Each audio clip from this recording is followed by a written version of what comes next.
Swali la kwanza, je, ni nani kapatia kati ya Sheikh Arafat na Abdul Fadhl? Katika mambo ambayo sheria imehimiza ni kuwatembelea wagonjwa, kuzuru makaburi hasa ya aqarib, ndugu zako wa karibu, bila kufunga safari, kwenda kuzuru makaburi, kutembelea wagonjwa, kadhalika tashmit al-aatis, ifsha'u salam na mengineyo ambayo imetajwa katika hadithi, ambayo ni katika makarimul akhlaq, bali katika mambo ambayo ndani yake kuna fadhail, na watu watakiwa wahimizwe, kwa sababu mtu anaweza akakaa miaka makaburi pengine ya jamaa zake wako hapo, haja kwenda kuzuru, na huo min ahli sunna, yani katika ahli sunna, miaka ikapita. Sasa si jambo la sawa, utakiwa watembelee wale watu wako, usubiri mfungo 3 kama wanavyofanya baadhi ya watu, au kasubiri mfungo 6 kama wanavyosubiri watu masufi na bid'a. Ukipata wasaa kawatembelee jamaa zako, waombee dua wa ghaib, na pia unapokuwa umezuru kuna fawaid kama anavyotaja Mtume sallallahu alaihi wa alihi wasallam, na kadhalika kuwatembelea wagonjwa hospitalini au majumbani, katika mambo ambayo yamehimizwa na watu takiwa wayahimize. Sasa suala la kwamba tuunde kikundi cha kuzuru makaburi, tuunde kikundi maalumu hicho kazi yake ni kuzuru makaburi, hili jambo asli ni sunna, lakini huu mtindo huu wa kuunda vikundi hauko.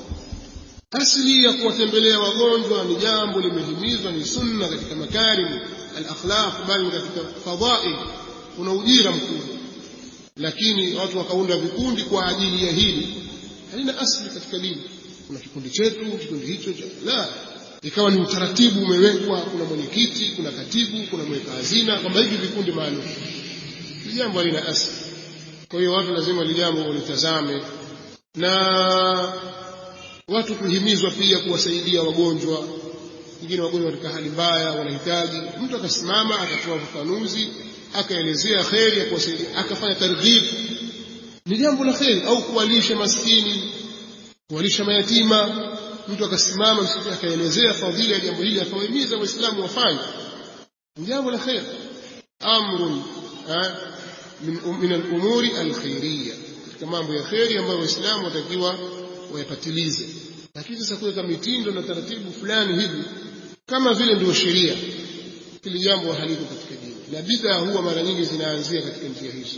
Ukisoma maelezo ya Sheikh al-Islam Ibn Taymiyyah rahimahullah ta'ala katika kitabu kile Ar-Radd 'ala ash-Shadhili, katika zile awradi, mashaallah ametaja taasili ya kiilmu katika masala ya vyanzo hivi vya bid'a katika nyiradi na mambo kama haya. Ni vizuri talib al-ilm akasoma vitabu kama hivi, anakuwa anaweza kupambanukiwa kwamba bid'a yajaje, yaingia vipi. Alhasil ni kwamba ni jambo kwa kuliwekea utaratibu huo wa vikundi, ikawa ni vikundi vimekaa katika mfumo fulani hivi, ni jambo ambalo halina asili. Lakini tunaweza kuhimizana leo, bwana, hebu twendeni jamani hospitali mara moja, tukaangalia wagonjwa, tukasafishe, tukasaidie, tukaenda pale tukasaidia, kufanya sawa, tukatoka watu wawili tukazuru makaburi, sawa. Lakini kufanya kama ndio utaratibu uliowekwa, ni jambo halipo. Si utaratibu maalum, ni jambo halipo. Wallahu a'lam. Kama kuna dalili za kisheria tunaonyesha kwamba hizi hapa, basi tutarudi tutapata dalili. Kuna haja kuendelea kwa tafsiri nyingine. Abdul Fadhl anamradi Dr. Arafat, sababu akasema hakuna ubaya, toa taratibu, yani hapo tuseme mambo kwa mihemko wala kwa pressure wala kwa taasub wala kwa jazba, kwa sura nyingine tu. Abdul Fadhl hapa anamaanisha kikundi hakifai kuundwa. Yule kasemaje? Hakuna ubaya, lakini amepelekewa na nini na kubemendwa. Sisi tunadhania dhana nzuri kwamba namna kamisimama alivyombemenda, unafahamu kubemenda sura nyepesi. Yule kasema la amana, huyu kasema haifai, jambo halina asili. Kuwatembelea wagonjwa hilo lipo, limehimizwa katika sheria. Ama kuunda kikundi, mara kina katibu na mwenyekiti, mweka hazina, kwa utaratibu wa kuwazuru wagonjwa, hilo halipo, halina asili katika sheria. Na wauliza watu wa sunna nini? Abdul Fadhl kapatia kakosea Sheikh Arafat, ndio kwani tunaona kigegani, unapata mgagaziko gani kusema kwamba kakosea? Isipokuwa kilichopelekea tunadhania dhana nzuri pia, kwa sababu tunadhania dhana mbaya. Sheikh Arafat kabemendwa, namna alivyoelekezwa, sio kadha, sio kunafanya kadha, sio hakuna badali, sio kuna kadha, katengenezwa sura kama labda watu huko wanazikwa vibudu, wanazikwa bila kuswaliwa, wanazikwa kadha. Labda kikundi hiki pengine dhana nzuri tu hiyo ibaki kwa shekhi, kwa sababu shekhi wa Kiislamu, mnanielewa? Lakini kwa wepesi kapingana naye. Mosi. Pili, kamkataa Khamis Imam kuaidi kikundi hicho. Ukisema kikundi hakina asili, unaweza kuruhusu kisaidiwe? Swali. Huyu anasema, je, yafaa kukisaidia kikundi hiki na kujitolea damu na masabuni na vidudu bwasha gani na viroba vya nini? Huyu kasema kikundi hakina asili. Huyu kasema anatetea kisaidiwe, na kasema tutaendelea kushirikiana nacho mpaka akili na shafi wasijai. Sitanisha kitu ambacho hakina asili. Sisi yani akili na shafi wana ujinga wao kwa kitu ambacho hakina asili katika dini, kama alivyosema Abu Fadhl. Kwa sura nyingine tunajiuliza swali, iweje amuhami na kumsaki aliyetetea kikundi hicho ndani ya zama hizi? Hii sauti imetoka, sisi tulisharadi jana kwa kalima ya kwanza ambayo tulitoa katika hutuba ya Eid kabla ya sauti hii, na tunadhania kwamba sauti hii au aliyeuliza swali hili ilitokana na hali ya saa, hali ya uhalisia katika uwanja wa da'wa. Jambo lipo na aliyejibu anaelewa kwamba jambo hili lipo, watu wanafanya. Sasa kuna maswali mengi sana tutayauliza kila siku kwa muda wake. Pengine iweje ushindwe kubainisha kwamba ni jai hakifai kijai kwa jina, ishia tu kusema kwamba utaratibu huo, kama vile utaratibu labda huko Sudani huko hujafika kwetu, watu haujui. Kikundi kipo unakiona kimo nchini, na wewe kwa bahthi na buhuthi ulizozifanya kwa dawa na kwa radi makundi 1, 2, 3 unajua. Hivi kuna kusema kufumba kwamba utaratibu huo, utaratibu au kikundi hiki, mashaka ini gulubu unuhaddadi, si ndio? Ni kukosa adabu, si ndio? Yani tusijali sisi ni kama mayit mbele ya mwoshaji yani hakuna maswali. Wao pata maswali.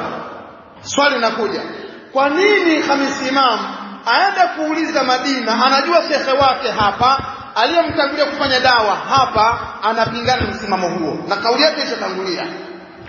Swali lingine, hawa wanapendana lillah, kwa ajili ya Allah, na kauli imetoka na sauti imeenezwa juzi, japo ilitoka zamani lakini imesambazwa tena majuzi, nadhani hata siku 3 hazijaishi imesambazwa. Kwa nini usifunge safari kana shekhe? Mimi nishauliza kwa Dr. Arafat, fatwa yako imeenda kinyume, yafaa kikundi kuundwa na kukisaidia na kinafanya kazi sahihi. Kwa nini hawajamsiliana? Sasa tuachane na iliyopita. Sasa sauti zinaelezwa na wote wanaisikia, Wakongo wanasikia, wa Umar wanasikia, hii iko dhidi ya Umar. Kwa nini wasiwafuate? Jamani, hapo mnatuaibisha, kwa sababu haki iko kadha na fatwa tunayo. Hii inaendana na msimamo wa kina Akili na Shafi, ndio wanapinga kuanzishwa kikundi na kukisaidia na kwamba hakina asili. Sisi tulitaja sababu takriban 10 na za uzushi wa jai na kutofaa kusaidiwa, 10 na kwenye muhadhara wetu wa kwanza hapa kwenye mimba hii, kwa wanaokumbuka wapo, na kama sauti imesaulika zinaweza kurudia tena. Sababu hapo kutofaa kikundi hicho, uzushi wa kikundi hicho, na tukataja haya baadhi ya haya hakina asili, na Mtume sallallahu alayhi wasallam hajafanya wala masahaba wala immatu salaf. Jambo liko kuna msimamo wa ahlul ilmi. Sasa huu msimamo huu wa kwamba hakifai wanauchukuliaje hao masalafu walioko ulimwenguni? Ni ulevi wa vyeo, wa mali, wa njaa, vyakula, labda ni nini? Yani tunashindwa kuelewa, sisi tunatatizika. Ya ayyuhalladhina amanu kunu qawwamina lillahi shuhada bil qist, kuweni ni kusimamia kwa uadilifu kwa ajili ya Allah. Simamieni uadilifu lillah. Ya Daud, inna ja'alnaka khalifatan fil ardh fahkum baina an-nas bil haqq, al-haqq al-'adl, hukum baina ya watu kwa haki. Jambo liko namna hii, ndio maana nikasema wala siwezi kunyamaza kwa hali ilivyofikia, japo kwa muda ulikuwa mmenielewa. Ifuatayo mmenielewa, sauti ndio hii. Haifai kuanzisha kikundi hicho, hakina asili. Huyu anasema kauliza fatwa huko, kalipindisha, kalibemenda, kafanya alipofanya, kajibiwa kwamba hakuna ubaya. Sisi tukakosoa kwamba hili swali limekosewa na wajawabu haya si sahihi kwa mujibu wa hali ya dawa na hali ya mazingira na waanzishi wa kikundi hicho na madhara yake. Kikundi cha Ikhwani bali shibu ya ukhawarij namna kinavyokwenda yanatoka mazingira kutoka kwa shekhe wa kisalafu eti Dr. Khamis Imam wa kuaidi na kuitia nguvu kikundi hicho. Mnaona kama mambo ya ajabu. Ili swali mlielewa, mlisikia, mjaelewa? Abu Zari, umeelewa?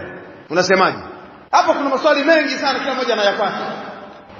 Na je, shekhe huyu aliyetoa msimamo huu anaona watu wanaradiana, hao wanasema haifai yafaa, haifai yafaa, yafaa kunyamaza yeye wakati huu? Kuna maswali mengi sana hata yaishi. Yeye alisema hakina asili, na kuna watu wameshirikiana nake, wamekitia nguvu, wamekusanya markazi yote ya kike na ya kiume, wamekusanya kikundi hicho kijitolee, kimerushwa live, shughuli zinaendelea, watu wameradi, wamebainisha, mtu kasimama kakitetea kwamba tunatakiwa kiwepo, nataka jai ife, nataka jai ife. Sasa yeye anasema hakina asili, kisichokuwa na asili kinatakiwa kife au kibaki. Wewe unasema nataka jai ife, watu waendelee kuteseka hospitalini, wagonjwa wazima, maiti zizikwa bila sheria. Huyu kasema hakina asili, anataka kife ni nani? Sisi kwanza au yule? Kwani amuelewe au nani? Hamufahamu? Hata kulikuwa na shida gani ya kutatizika sana ndani ya nchi? Mtu yupo kimya, kajifunika makoti kimya, wanafunzi wake wanahangaika huku na huku, na ndio wanatatizika vijana wao. Sisi kwetu mashaallah kwa huko mchana wa saa 6 hamna tatizika. Wagonjwa wote washaiko huko, wamekimbia kwake. Wagonjwa mfano huko mtu kajifunika makoti. Kwa hali kama hii, hata tukiongea maneno makali sisi ndio tushambuliwa, si ndio? Wao fanyeje? Kuhumilika. Mmenielewa kwa? Sasa kuna maneno tusije kuweka taalifu na hadithi moja kidogo ndefu na baadhi ya akwali za imma kama 3-4. Hizi naweza nikaziaisha kufanya asubuhi inshallah. Sheikh Abdurrahman bado yuko, ataongeza. Sheikh Abdurrahman yuko na mimi inshallah asubuhi utaongeza kila ambacho nakusudia kuongeza. Lakini yani ghafla na nikalazimika sauti nitafute nyasha kupoteza muda. Kuna sababu sisi mzaji ili watu wakae wanatafakari, waelewe uhalisia wa da'wa na kile tunachokisema, alafu kila mmoja ajiulize watu wameelewa nini, wamefunikwa nini. Na nikumbatia hizi mako unamkumbatia mtu aliyetetea kidude ambacho hakina asili, alafu unampata zikia ndani wakati huo kama ndugu yetu kafanya dawa muda mrefu, kasoma miaka mingi, daktari wa kusoma kweli, kasoma vidudu shagani. Kwani kila daktari ndio kasoma vidudu shagani hivi? Tunamuuliza kwa mfano, tasikia au daktari kasoma sana, ujinga huu ndio kutetewa vitu ambavyo kwa akili yako wewe huna doktora unaona havina asili, si ndio? Yeye anayo, anasema vyafaa, ndio unatetea ujinga huo. Kwa sababu sitaongeza maneno kutokana kuna adabu, si ndio? Hakuna namna. Sasa mcheza wote labda mlikula wote ugali sakani, mlifanyaje? Si ujinga huo nyumbani. Suleiman, si ujinga huo. Sababu ni ipi? Hebu niambie, hata kijana wangu huyu hapa, kijana wetu, wewe unaelewaje? Si huyu hapa tamhihi. Sasa kama ametatizika, pengine ametatizika huko anaona hakuna asili, alafu huko kimetetewa, alafu kadha. Kwani ajabu kama shekhe sasa? Mimi nimetoa fatwa ya kwamba akifanya na huku umetoa fatwa yafaa. Sheikh Arafat siuko hai, anaruhusiwa. Sheikh vipi? Kaenda umra mwaka una. Sikaenda umra? Kwani wanaenda umra au kufanya? Maki Sheikh akienda ziara, akienda umra, miongoni mwa faida ni kukutana na mashaikh na kutatua baadhi ya kalaya na kupata baadhi ya nasaha. Miongoni mwa faida zinapatikana kwa watu kutembelea miji hiyo na mashaikh hao. Asa umeenda na wewe huku kuna jambo labda limekutatizia, umekinzana na ndugu yako kipenzi wako Hamisi mwana wa imamu. Sasa kama istisara ya masala inapo wanahitaji aya nyingi wala hadithi nyingi, yani unajiuliza maswali, utaongeza ujiulize kama wamekinzana na jambo limeleta mkanganyiko na watu wamekatana, si wakati wa kuuliza. Alafu mmoja nasikia mzembe mmoja huyo alienda kama limeishaisha, eti Mujahid alijibu hivyo, kama lishaisha ni wazeni limeisha. Sasa limeshaisha, dawa inakwenda vizuri. Aliuliza mmoja katika mashaikh huko, jambo linaenda vizuri, wanafikiri kama tuelewe kadhia, habari zote tunazo, ndio limeisha hivi. Wewe unakubali limeisha, wakati ukasema hakina asili, huyu kasema wasaidieni, wewe unakubali limeisha. Limeisha kabisa, anasema kabisa. Mdigo huyu, mashaallah. Mdigo mwenzio huyo umemsikia? Na Msambaa si lazima kabila, na maanisha ndio huyo ndio asili, watu tunasibishwa kwao. Unajua sasa tukana kabila, unamuelewa huyo mdigo mwenzio? Hamuelewi. Jambo jepesi yani hapa bila kutatizika, kufungua vitabu virefu vikubwa. Hapa kuna nini? Hakina asili, hakifai. Tukisaidieni, endeleeni kusaidia mpaka akili na shafi walete kitu ambacho hakina asili. Hasa ndio wapi? Na dawa inapelekwa wapi? Haya ndio alisema al-akhi Soloka, Allah muhifadhi. Mashaallah. Wakati wanaanzisha wao dawa, wanaanza kulingania dawa, wanapambana na wale ambao walikuwa dhidi yao na Barahiani, walifunga safari ya gharama, na baadhi ya ikhwa waligharamika kutoka Moshi na kadha safari kwenda Madina kumuuliza fatwa. Tumetatizana, yafaa kuanzisha jumuiya, yafaa kuweka kadha. Ikawa nasema na mikutano yao kila mwaka tunafanya kadha. Hapana, huo ni usururi. Je, hili kwani mmeshika mmekosa gharama eti ndio sasa hamna mapesa ya kuuliza? Sheikh Soloka alisema baada ya kuwa wameanzisha marakizi na wanafunzi wanakusanyika kwao na wanasoma, wameona wao ndio maulama, hakuna haja ya kwenda kule tena. Vitu kama hivyo walikuwa wanasafiri kwa ndege na sauti mpaka leo zipo.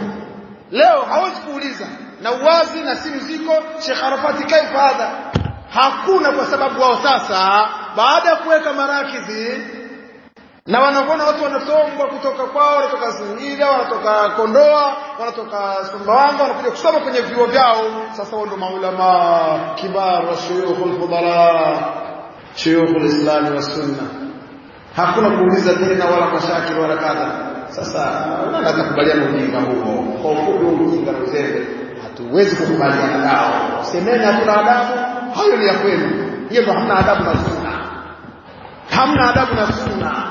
Mnachezea sunna, napiga mpira kama danadana tu.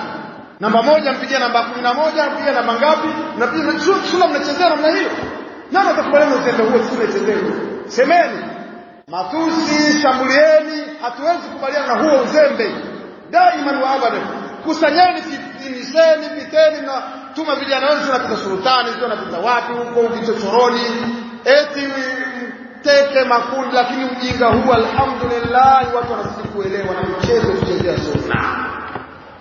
Hapa misimamo hii, huyo na huyo wanaunganaje kwenye masemina? Wanabebanaje kwa misimamo hii tofauti? Kwa nini wasirekebisha hapa? Yeye anataka kufanya bid'a, wao wanakipinga.